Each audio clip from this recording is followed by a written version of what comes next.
In these problems, we're doing something called composition of functions. And that's when you stick one function inside another. And before we get going on these problems, I'll just remind you, in function notation, you say f of x equals something. And let's say we have the function f of x equals x squared plus 1. Now, you might be used to finding f of 1, for example. If you do that, you would just plug in 1 wherever you see x. And f of 1 would be x 1 squared plus 1, or 2.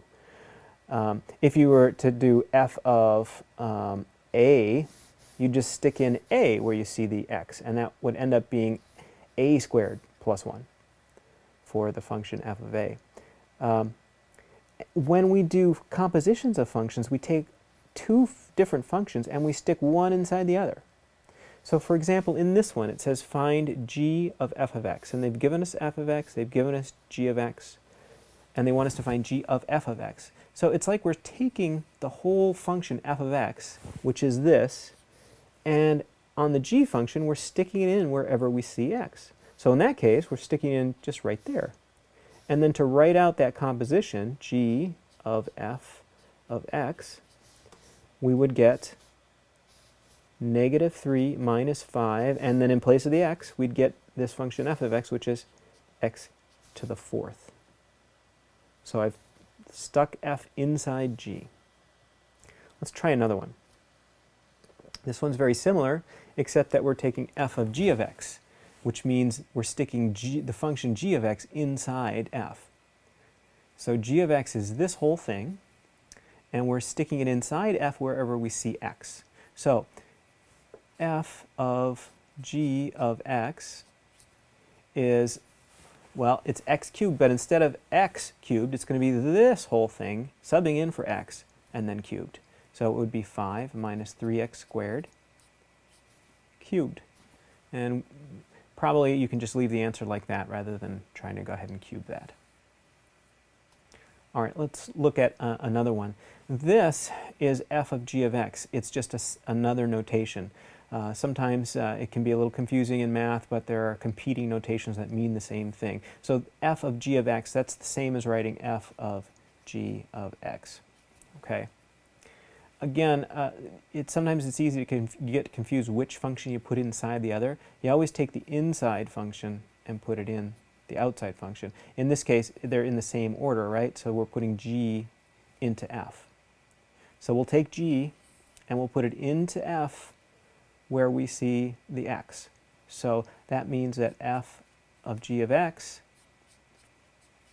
is negative 5 plus 3x squared to the 4th. So I just took that, subbed it in for the x there in f of x. All right, let's try one more. And this one is actually a fair amount of work. We've got f of x is x minus 5 over x, g of x is x squared minus 8, and we want to find g of f of negative 8. So actually, let's ignore the negative 8 for right now. Let's find g of f of x. So we would take f and put it in for g. Here's f. We're going to sub that in where we see x in g. So g of f of x equals x minus 5 over x, quantity squared, minus 8. Now, g of f of negative 8 is going to be that where I plug in a negative 8 where I see x. So that's going to be negative 8 minus 5 over negative 8, quantity squared, minus 8. And that looks like a pain to figure out, but we can do it. Negative 8 minus 5 is negative 13 over negative 8. Quantity squared minus 8. Let's see. When we square 13, we're going to get 169 over 64 minus 8.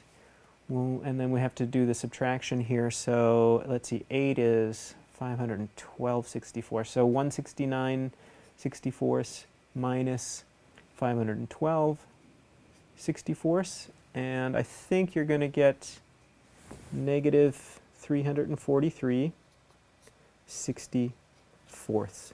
And that is the answer to what is g of f of negative 8. So that is a little bit about the composition of functions.